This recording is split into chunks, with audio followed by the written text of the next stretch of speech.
Kuomintang Party was not a product of any sudden outburst of Chinese nationalism. It was the product of a number of the activities of a number of organizations, political organizations, secret societies, etc., and all of which contributed in some way or other to the making of the revolution of 1911. And the aim of all these secret societies and organizations was to get rid of Manchu domination and to set up a republican form of government in China. And the leader of this revolutionary movement, of course, was Sun Yat-sen. The name Kuomintang was introduced after the revolution. Initially, it was known as Tung Meng Hui before 1911, and after that, after 1911, it changed its name into Kuomintang. It also adopted the policy of fighting feudalism, fighting imperialism. This aim, this policy was quite in agreement with the policy of the Communist Party. So the basis for a united front had already been prepared sometime after 1911. The revolution of 1911 was an incomplete bourgeois democratic revolution. As we have pointed out, it was earlier known as Tung Meng Hui and then it became Kuomintang. But it was not just a change in name. There was also a change in character. The earlier organization Tung Meng Hui, it was very much a political organization, revolutionary, not only political, it was very much a revolutionary organization. But the new Kuomintang Party brought within its fold not only revolutionaries, but also those who were not revolutionaries. So both revolutionaries and non-revolutionaries were there within the Kuomintang Party. After 1911 revolution, Sun Yat-sen could not unify China, which was his main aim. And so he resigned from presidency in favor of Yuan Shi-kai in early 1912. After the founding of the republic, Yuan Shi-kai devoted attention to building up a military dictatorship in China. When it became clear that Yuan Shi-kai had already betrayed the revolution, Sun Yat-sen launched his second revolution against Yuan Shi-kai, which was directed against a dictator, and he mobilized his army in South China.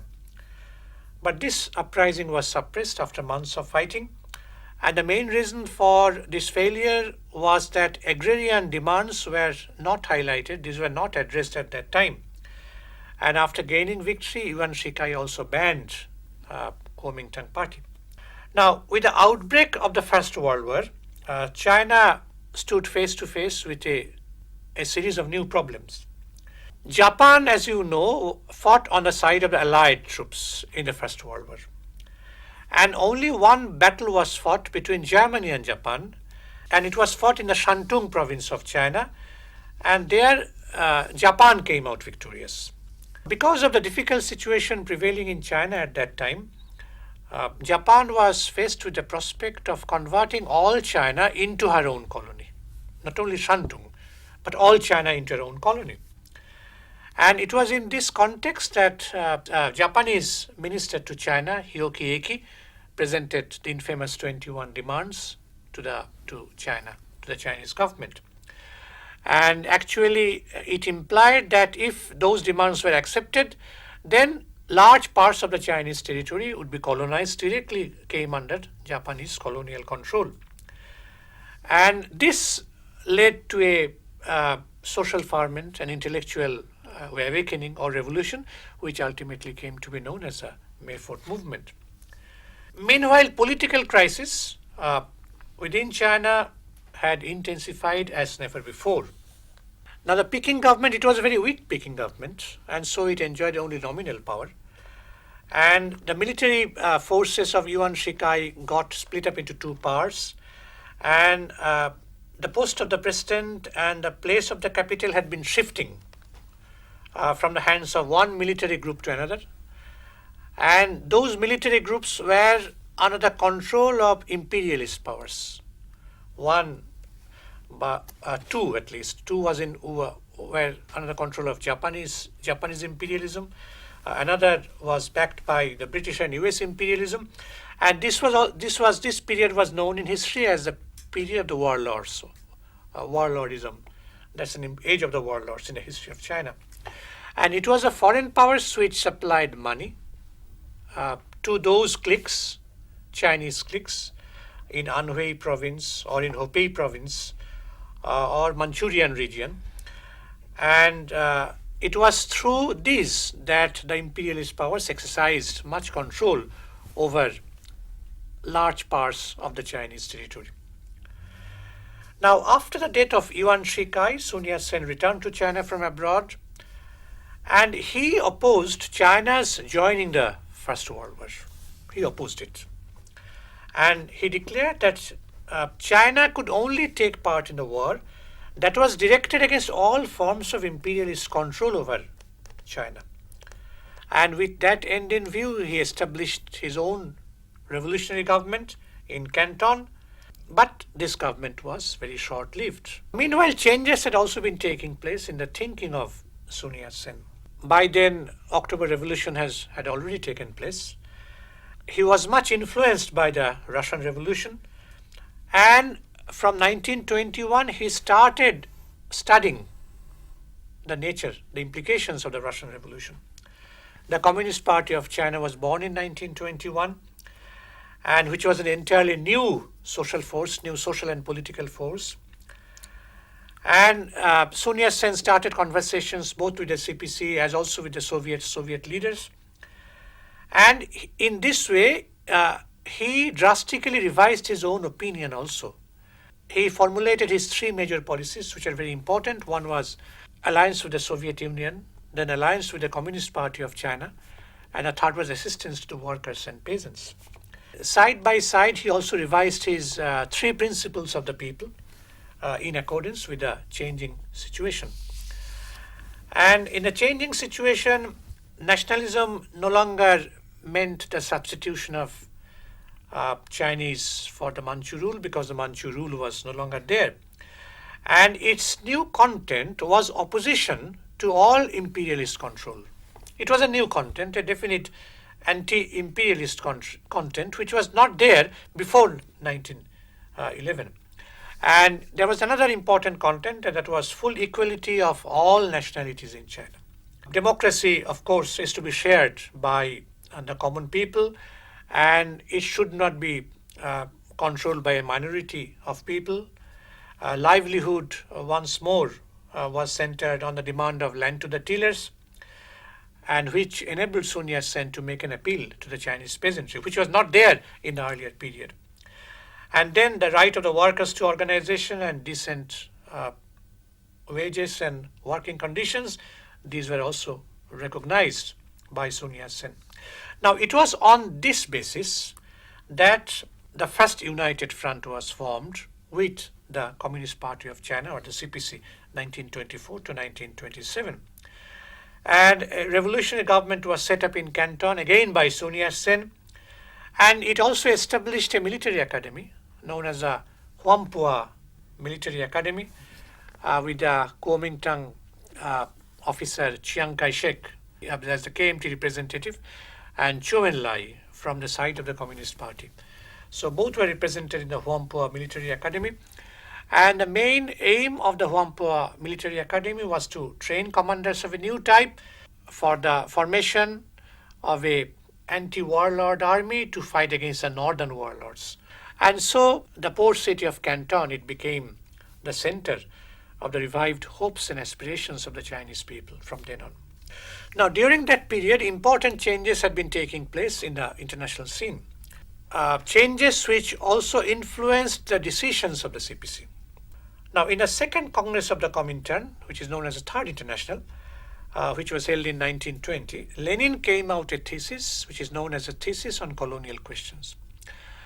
And there he referred to the relationships between the Communist Party or the workers and peasants movements or organizations with bourgeois democracy in those countries, in the underdeveloped countries.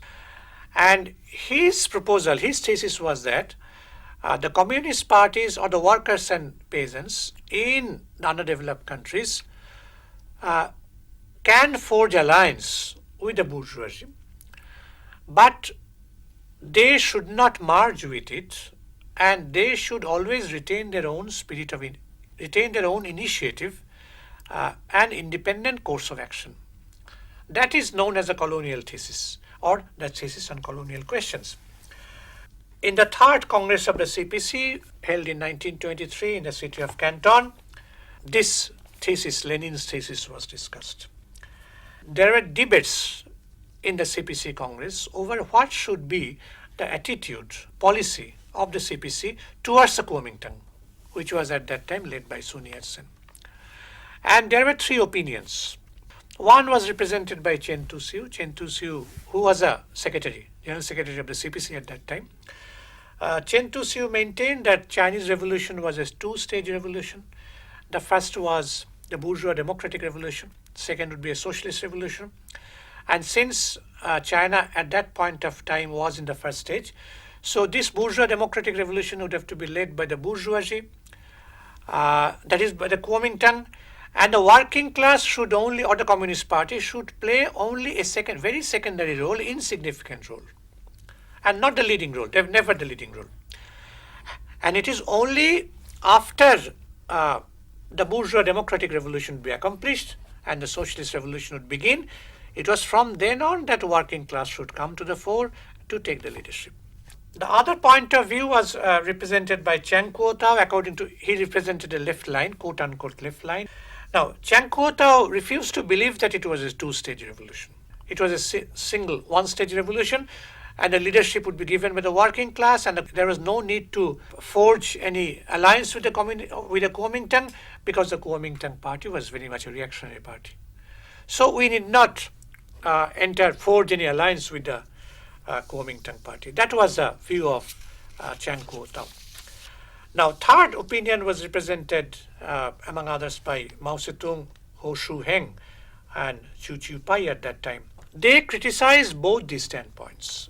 Mao Zedong pointed out that the first opinion, represented by Chen Tu-siu, would lead to capitulationism to the bourgeoisie. And the second opinion was nothing but sectarianism. And both these lines were criticized, and they advocated that the Communist Party, of course, should forge an alliance with the Kuomintang, but should try to retain their own spirit of action and should also, at the same time, organize their political cells, their party committees in as many areas as possible. And majority of the leading members, they ultimately accepted Mao's proposal, and so decision was taken to do in this way. And so it was on this basis, from the side of the CPC, we have already dealt with the side of the Kuomintang, Sun Yat-sen's point of view. Now we have dealt with the point of view of the CPC. So both the parties agreed coming from different through their own internal reasons, they came to the same conclusion that if a united front should be forged, and that we should jointly fight against the Northern Warlords. Now, meanwhile, in the international scene, two major developments took place during the period from 1924-27. One was the attainment of stability in the socialist Soviet Union. That was one factor.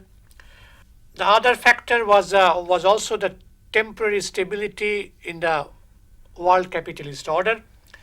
And so what we see is that a phase of peaceful coexistence started between the capitalist countries on the one hand and the socialist Soviet Union on the other. And since it was a relatively peaceful period in the context of China also, so the capitalist countries consolidated their position, and they started making further inroads into China through their lackeys, through their stooges who had been operating in many parts of the country. Now, meanwhile, imperialist penetration into an oppression of the Chinese people seriously hampered China's national revolution. Warlordism developed. It had a phenomenal growth during that point of time. Each of the warlords we have pointed out was under the control of some imperialist power, and the imperialist powers took advantage of the situation, and they played off one group against the other, and they took advantage of the internal crisis within China. And that was one side of the picture, and on the other side there was resistance against, of course, imperialist penetration through their Chinese agents. In March 1923, Sun Yat-sen set up a revolutionary government in Kuomintang, and he had by then formulated his three major policies. We have already referred to the three major policies.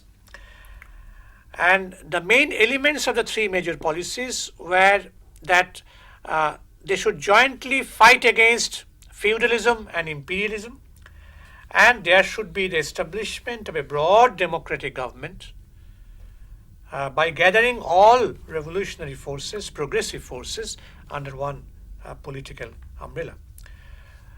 So that, of course, a united front was forged between the two. Now, there were two other developments. One was the signing of the Treaty of Friendship with the Soviet Union. That was on 31st May 1924. That was one. And the second was the formation of a revolutionary army. We have already referred to the Whampoa Military Academy.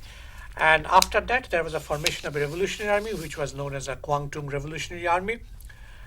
And it was this Kuomintang Revolutionary Army which was to lead the Chinese people against the Northern Warlords and free China from feudalism and imperialist control. Military preparations had been going on to initiate the Northern expedition against the Northern Warlords. And these Northern Warlords were the main instruments of imperialist control into China, as we have pointed out earlier. The march of the Revolutionary Army was very swift. And from July to December 1926, a number of provinces such as Hunan, Hubei, Fujian, Zhejiang, Jiangxi, Anhui, all these fell to the revolutionary forces. And the situation became such that national unity could be achieved within a short period of time by defeating the Northern Warlords. And that possibility appeared to be very real by then. But the point is that the revolutionary forces did not stand united. Serious disagreements cropped up among the forces, and one crucial factor here was, of course, the death of Sun Yat-sen in 1925. The death of Sun Yat-sen was followed by the coming of Chiang Kai-shek to power. He usurped the power. He was very much anti-communist, totally unlike Sun Yat-sen. Sun Yat-sen was very much pro-Communist Party, as we know. After the coming of Chiang Kai-shek, the Kuomintang Party itself underwent a metamorphosis, and in place of a revolutionary organization, it degenerated into a reactionary organization. All the top posts were filled up. The post of the commander-in-chief and other top posts, these were filled up by Chiang Kai-shek with his own men. And so the revolutionary forces got divided, split up. On the one hand, there was the Communist Party and the progressive forces within the Kuomintang, particularly Kuomintang Guards Regiment, which played an important part in the Northern expedition. That was the one side. And they had their revolution center at a place called Wuhan. And on the other hand, at Nanking, there was a center of counter-revolution under the dictatorship of Chiang Kai-shek. The advance of the Northern Expeditionary Army was followed by an uprising of the workers in Shanghai. That was in February 1927. This alarmed the foreign imperialist powers of Britain, Japan, and US. And then in April 1927, Chiang Kai-shek sent his own troops backed by the foreign forces and killed workers and peasants in thousands. That was the Shanghai massacre. After that, there was the Nanking massacre, Canton massacre, and also the massacre of the peasantry in the countryside. So it was these massacres which ultimately brought the First United Front to an end. How did the Kuomintang Party become a reactionary party? Kuomintang Party was a progressive revolutionary party when Sun Yat-sen was at the helm of affairs. But after his death, it changed its character. One reason, of course, which I have pointed out was that Chiang Kai-shek himself, he was a very much an anti-communist. And in fact, there is a book by Harold Isaacs, the tragedy of the Chinese Revolution. And in that book, he writes that Chiang Kai-shek was connected with Shanghai's Huang Qing-wan gang, which was notorious lord of the underworld in the French concession of Shanghai. He was very much connected with the underworld, and he, according to Isaacs, he passed on secret information, internal information, both of the Kuomintang Party, and he received money also from them. That is one thing, and Sun Yat-sen, of course, did not know anything about it. And another was that when Chiang Kai-shek came to power, he became the top man within the Kuomintang. He filled top positions with men who belonged to the feudal class, the comprador bourgeois class, and Chiang Kai-shek himself was a very rich man. He was very much connected with the business world also, compradorial activities he also had. So he was not a national bourgeois, he represented a comprador section of the Chinese bourgeoisie. And so these were the reasons why a progressive party like the Kuomintang under Sun Yat-sen could transform itself into a reactionary party under the leadership of Chiang Kai-shek after Sun Yat-sen's death. We have already referred to the massacre of 1927. In fact, long before the massacre of 1927, Mao had been very busy carrying on ideological debates with Chen Tu-siu and his associates over such questions as the revolutionary role of the peasantry, over the forging of the united front between the workers and the peasants, creation of base areas, revolutionary base areas in the countryside, and for keeping the initiative of the CPC in their own hands. These were some of the very vital questions with which Mao had been carrying on debates with Chen Tu-siu. Chen Tu-siu, on the other hand, was more interested in making compromises with the landlords and the comprador bourgeoisie than in leading the revolution. His view was that a revolution would be led by the Kuomintang. We should also make compromises with the landlords and the comprador bourgeoisie. That was Chen Tu-siu's view. Mao, of course, fought against this rightist deviation of Chen Tu-siu. And apart from Chen Tu-siu, he also fought against some left deviations of Chiang Kuo-tao and Lili Sun. Chiang Kuo-tao and Lili Sun argued that it was no use to forge any alliance with the peasantry because the peasantry as a class was very backward. They were spontaneous capitalists also. So we should have nothing to do with the peasantry. So they were also against forging any alliance with the peasantry. And so these were the two thinkings. One was capitulationist thinking, another was a sectarian thinking. And Mao had to fight against both these tendencies within the CPC. The fifth Congress of the CPC took place in the face of the counter-revolutionary onslaughts by the Kuomintang, and faced with the attacks by the Kuomintang, Chen Tu-siu got frightened, and he was even willing to disarm the masses and surrender to the Kuomintang. At the Congress, Mao spoke in favor of continuing the revolution, continuing the fight against the landlords. Mao was criticized by the others for making excesses which were done by the peasants. And so there were weaknesses and internal dissensions within the Communist Party of China. Of course, Chiang Kai-shek took advantage of these weaknesses within the CPC, and he carried on massacres, killing thousands of people, workers, peasants, students, women, both men and women, as also the members of the Communist Party of China. And this finally marked the end of the United Front.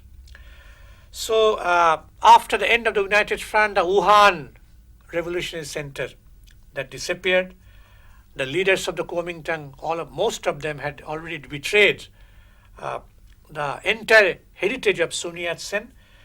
And there was only one person possibly who was Sung Ching-ling, Sun Yat-sen's wife, widow.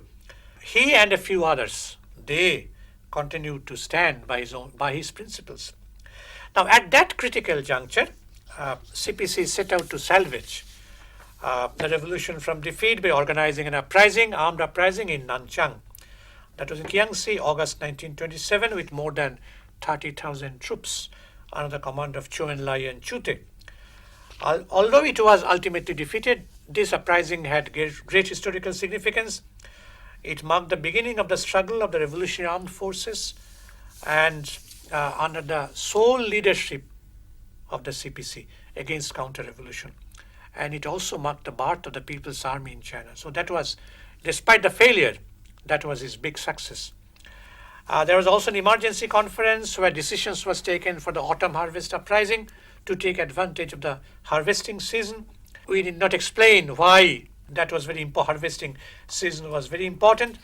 Anyway, but it was also decided that if it would fail, if in case it failed, then they would shift the whole revolutionary forces to the Qingkang Mountains on the Hunan, Jiangxi, Fujian bordering region, where base areas were to be set up. The Nanchang Rising was followed by the Canton Uprising in December 1927. Under the leadership of the CPC, a democratic government was set up. Then there were attacks by the foreign armies, not only by Kuomintang armies, Chiang Kai-shek's armies, but also by foreign armies, and so it also was defeated. And then the failure of the autumn harvest uprising again, which was to start in many provinces in the countryside. It compelled Mao to take refuge in the isolated mountain range of the Qingkang Shan, along with his Chute, and where new base areas were created. The first united front between the CPC and the Kuomintang was the outcome of some common socio-economic and political needs. Both the parties felt at that point of time that they should fight unitedly against feudalism, against imperialism, and there should be the formation of a revolutionary government, which of course would bring about transformation, basic transformation in Chinese society. However, it came to an end partly because of ideological weaknesses within the CPC, and partly because of attacks from Chiang Kai-shek after the death of Sun Yat-sen. Kuomintang Party had also underwent a metamorphosis, and so the unity came to an end. And in fact, since 1927, till the formation of the Second United Front, that is anti-Japanese National Liberation War, both the CPC and the Kuomintang, they were mortal enemies.